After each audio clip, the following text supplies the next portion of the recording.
Quelles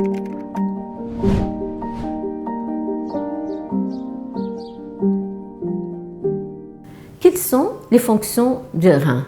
Nous avons deux reins, situés de part et d'autre de la colonne vertébrale, et chacune mesure environ 10 à 11 cm et pèse 80 à 100 grammes. Son petit poids ne permet pas de juger de l'importance de ces fonctions. Ils sont situés de part et d'autre de la colonne vertébrale.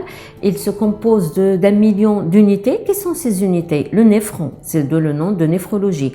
Donc le néphron est composé d'un glomérule, c'est un peloton de petits vaisseaux très sensibles, très performants, et ce peloton, qui est le glomérule, permet d'obtenir l'urine primitive. C'est la première urine. Par la suite, il va circuler dans le tubule. C'est des petits tubules qui vont permettre de perfectionner cette urine, de retenir ce qu'il faut retenir et d'éliminer ce qu'il y a à éliminer pour arriver au niveau du bassinet, le bassinet qui va cheminer l'urine du rein vers la vessie où il va être stocké jusqu'à l'élimination.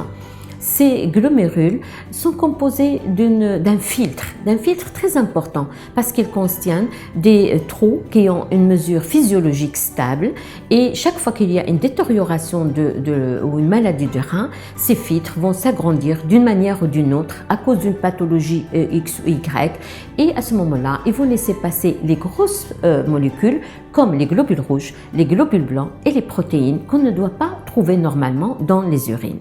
Du coup, si on trouve des protéines, des globules rouges, des globules blancs et autres au niveau des urines, tout ceci nous explique qu'au niveau du filtre rénal, il y a un problème, il y a un élargissement des trous donc de ce filtre. Ceci est très important à comprendre pour voir aussi que le rein assure un équilibre. Ce qui rentre doit sortir.